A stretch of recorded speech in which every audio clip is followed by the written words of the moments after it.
Tunana, good afternoon, goeiemorgen. Thank you for tuning in to Life Coaching with Usis Yolanda. If this is your first time tuning in, please like and subscribe down below. Guys, if you've watched my previous videos, thank you so much. I saw that some of you shared the video on your status updates. Those who I've got on WhatsApp, thank you very much for that. It really did have a positive impact. And if you have watched but not subscribed, please remember to do so. Guys, our topic today is going to be shorter than the others, even though it is just as important, but I think it's just going to be a bit more, it's going to be easier to explain or to put in words than the other topics that we've had, or rather the previous topic that we've had, because we've only had one. So this is the second one. Okay? Yes, so guys, what we're going to be talking about today is the importance of being true to yourself. And this stemmed from a post that I saw on Facebook, right? So guys, by the way, before I get into it, thank you very much for everybody who has put forth their suggestions, right, on what they would like to hear. And I think I put those on hold for just a bit because they really need research.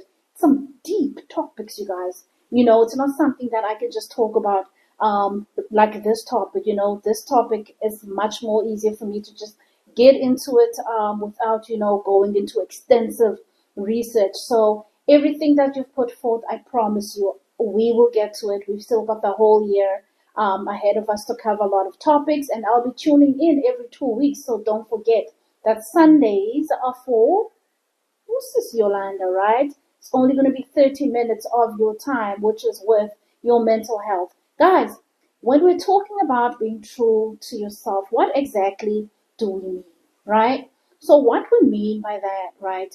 You're true to yourself. It means that you are a person who's got set values.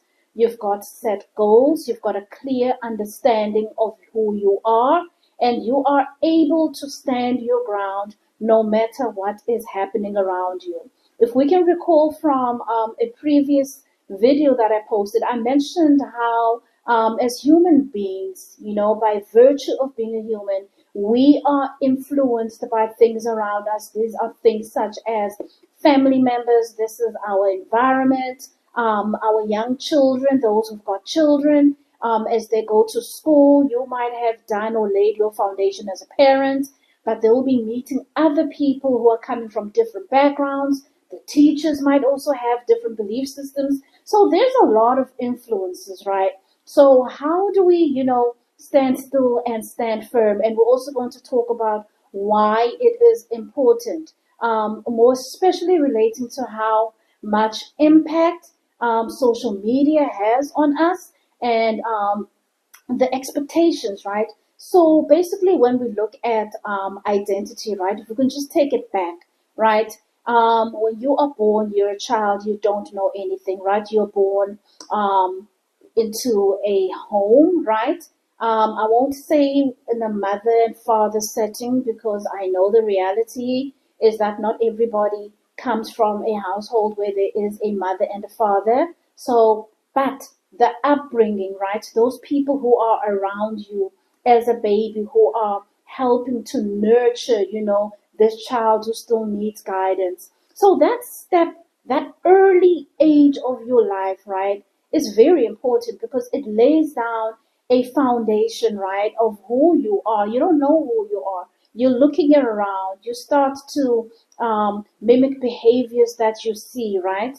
Because behavior is learned. So the things that you see become the things that you do as a child, right? Until you get to know better, until you get to an age where you're able to make up your own mind, where you start developing your own sense of identity. And guys, speaking of which, I hear a lot of young people who are so stressed, like, Yolanda, I'm 25, I still don't have a direction, I don't know what's what. And then only to find out when I'm listening, right, you actually haven't found who you are.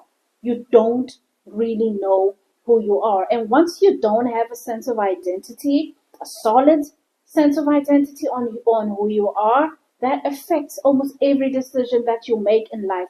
whether it comes to you pursuing your studies, whether to relationships, right? And then even if you are looking for, a career path, you find a lot of people who are miserable within their workplace. And some of that really has to do with, you haven't been maybe forced into a situation where you have to apply for a position that is not necessarily or might have been your first option or is not necessarily your passion, but that is, I guess, a conversation for another day. But I'm just putting it out there, that these are the things that happen.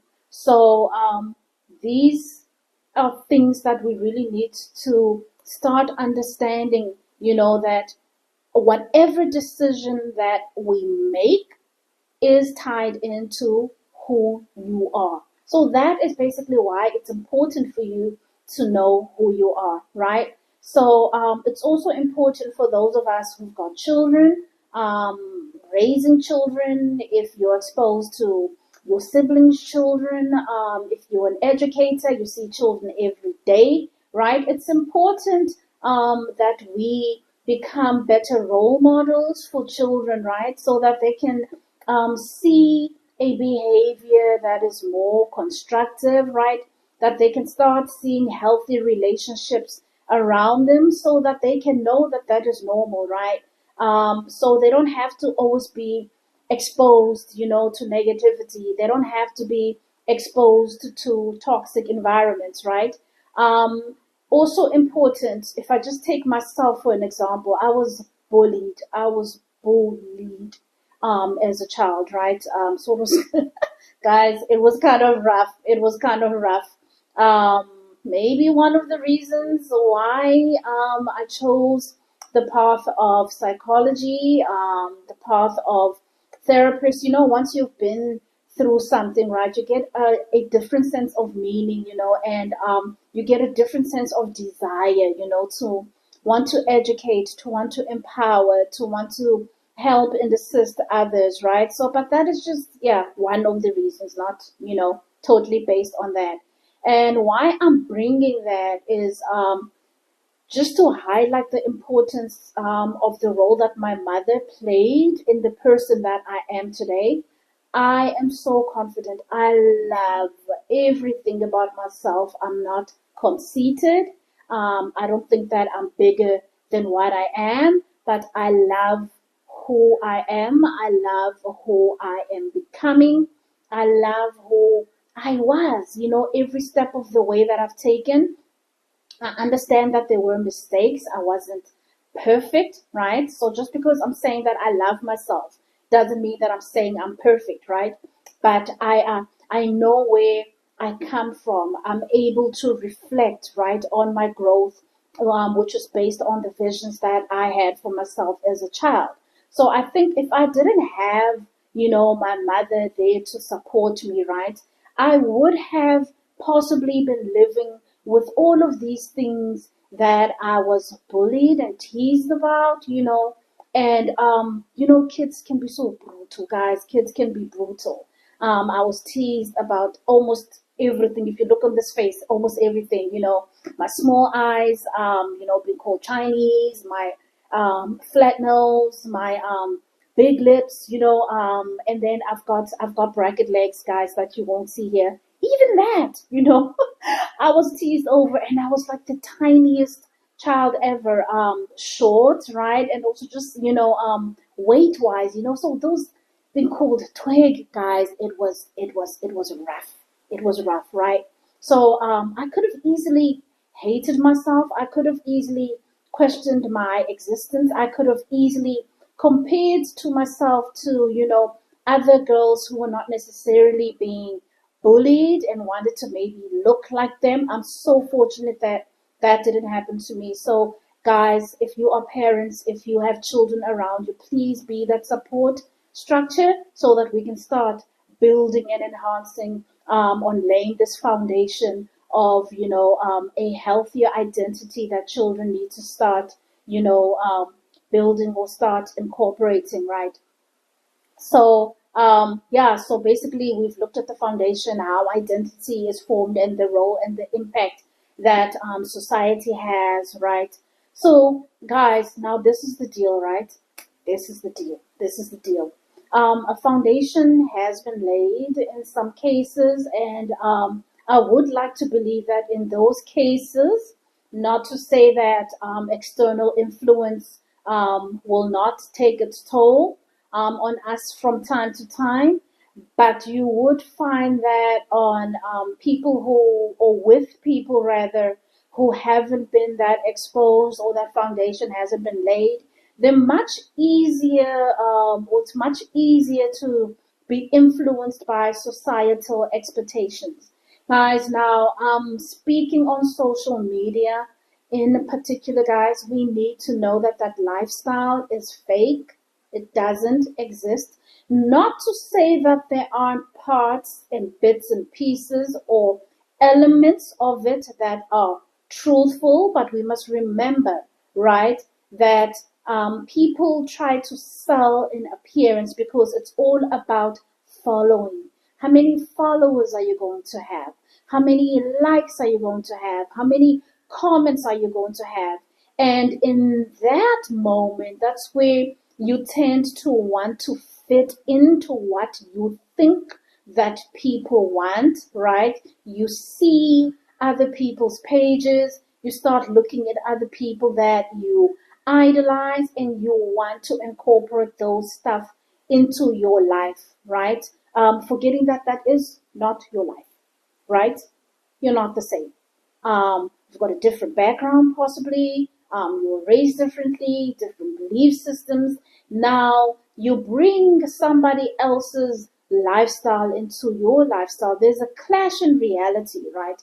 There's now a clash also in identity of who you are, the reality, and who you want to become, which is something, that is far. It's not really you. So there is a clash, right?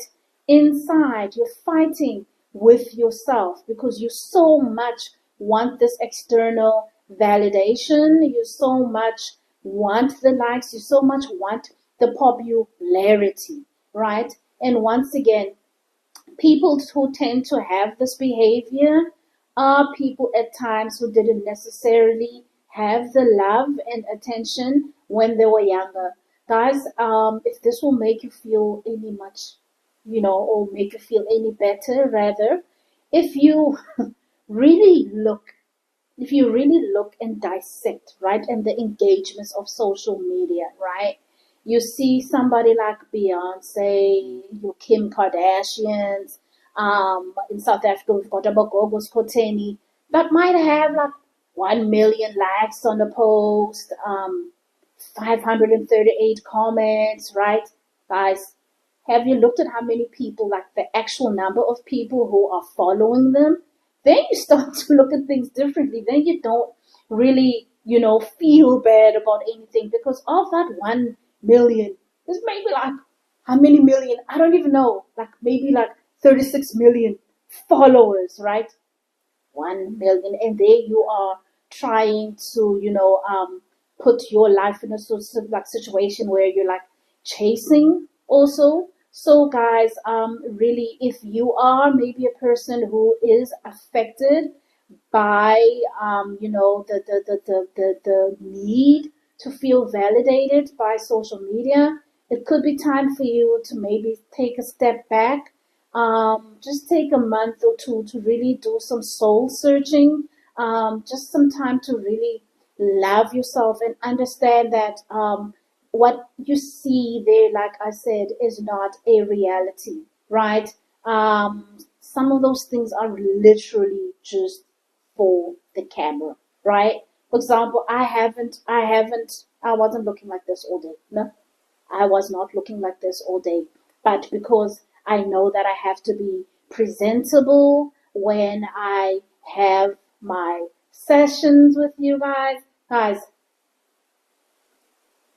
do not look like this every day. And it's okay. So this is not my everyday reality. It's my reality now for 30 minutes. After I'm done here, I'm going to go take this off. I'm going to go pull off this wig and I'm going to be nice and comfortable. But what does somebody else see? Somebody might be looking, or watching the video, thinking all kinds of things, that is okay.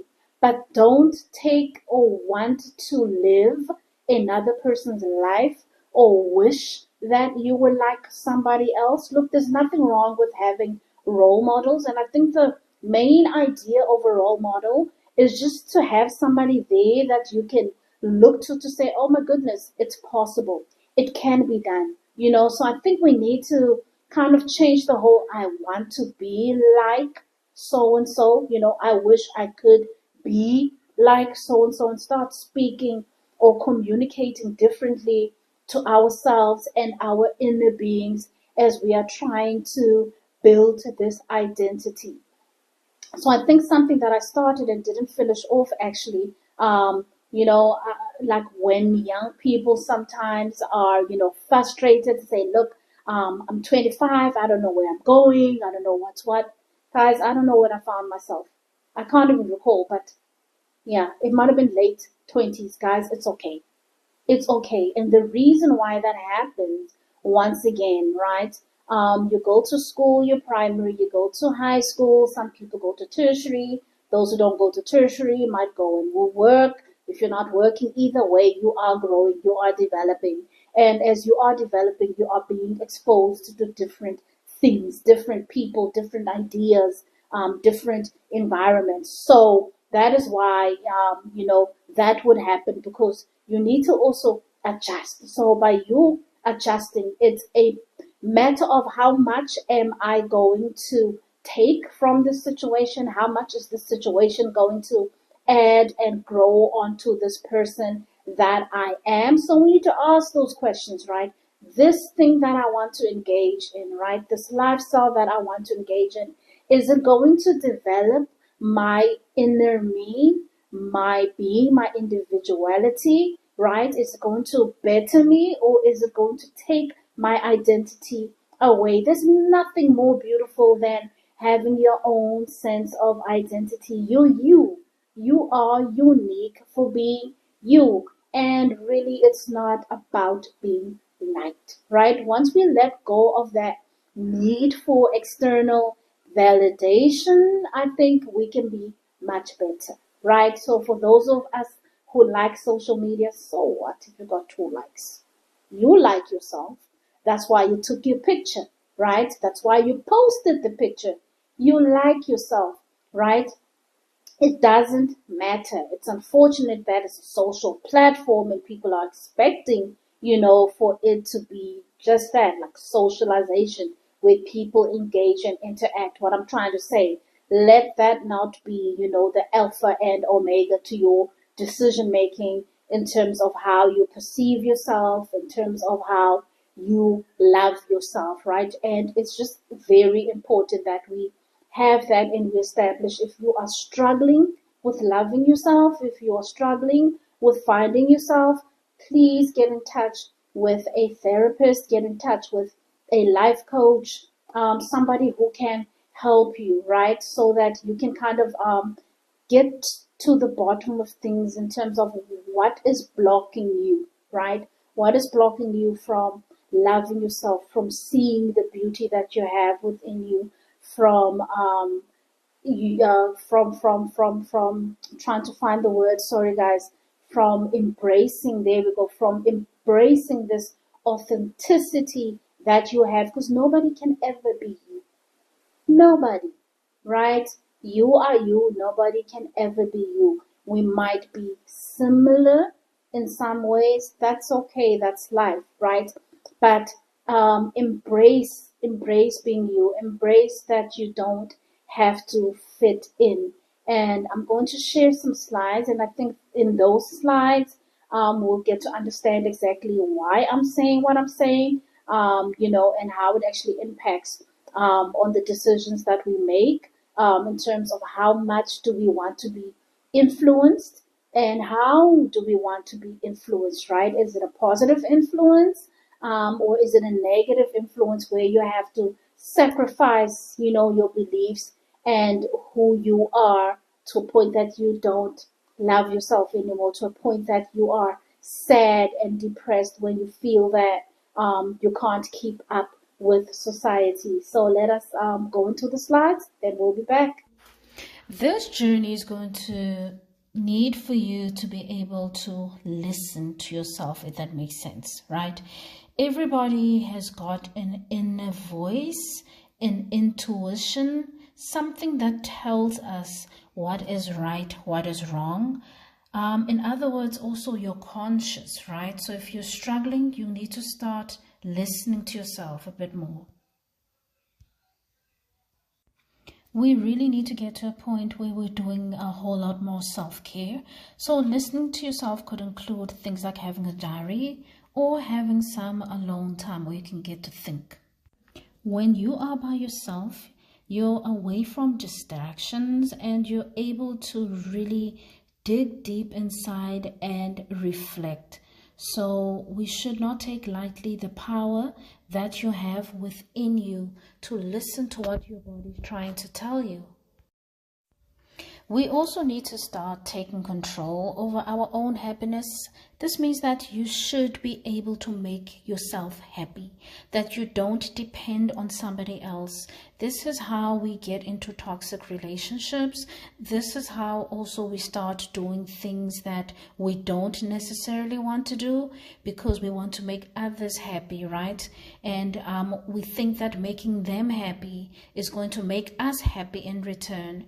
And I think we know the reality of that, right? When the lights go off, that's why we don't sleep at night. That's why we feel sad. That's why we start to feel depressed and we have to be on medication. Because when you are alone, when nobody's there, when you get to listen to that voice, like I said, we need to trust that that voice is going to tell us the truth. So important, make yourself happy. And you know, also when you depend on somebody else to make you happy, you're giving them way too much power over your life, right? You're giving them way too much control over your life. So it's time to claim it back. When we look at why are we doing this? Why is it important? It is important to be true to yourself, right? Because it allows you to be honest with others. Because if you're living an artificial life, you're living a life that you think is making others happy, or the life on social media where you want likes and comments, you're actually moving more and more away from your reality and from your real needs. And you have to keep up with this artificial life, which means you're lying to yourself and you're also lying to those around you in a way. So you're actually lying to others in the sense that you're not allowing them to show, or you're not allowing yourself rather to show them who your true self is. So it's a false identity. It's a false sense of reality that you're trying to give off. Guys, I promise you, life becomes so much more fulfilling. You start enjoying life more. You start living in the moment because you don't feel the need to be making others happy. You find your own purpose. There's no pressure. I think it's the pressure, right? You're not pressurized to do a certain thing or to act a certain way. So you find fulfillment, right? You find inner peace. Oh my goodness, don't we all strive for that? So I think in essence, that's what we need to think about when we're talking about a fulfilling life. What is a fulfilling life? And I don't think there's anything more important than having inner peace, right? So guys, I honestly thought that this video is going to be much shorter than the others. It might even be longer than our first topic, but that's fine. Oh my goodness, there's just always so much to say about everything. Life is just so fascinating. But guys, I hope that we're going to walk away after this video thinking about the element of loving ourselves more, thinking more about, how to be true to our identity and to ourselves in the midst of everything that is happening around us, and also just to look at the beauty of being authentic, at all times. So yeah, because guys, there's a lot that is happening, and I keep on reflecting, to those who've got children. There's like an added responsibility on us to really show the younger generation, right? That they don't necessarily have to go through some of the things that we went through. Um, I don't think there was social media in my time. Ooh, now that I actually said that, I'm trying to to imagine what if there was social media at the time when I was younger. That is my time. Was that I told you guys, look, I was bullied like for the longest time. I could just imagine. Ooh. Okay, so thank goodness that there wasn't social media at that time, but now there is. So we need to prepare our children. We need to prep them. We need to support them, support each other. We need to respect each other's people. Sorry, we need to respect each other's, right? We need to respect each other's feelings and not have or make people feel bad for decisions that they make. That's called manipulation, by the way. That's called manipulation, right? When you're making other people feel bad because there's something that you want to achieve or benefit from that person, letting go of, what they know is right or what they believe is right. So, guys, I am excited for everything that is to come. I can't wait until our next topic, which will be topic number 3. So, guys, please share your comments. I love the engagement, and I will try by all means to ensure that I respond to each and every comment that is left in the comment section. Remember to like, remember to subscribe, guys. I'm going to see you again in 2 weeks. So we know that we leave our Sundays, right? Our Sunday evenings right before bedtimes for life coaching with Sis Yolanda, guys. Thank you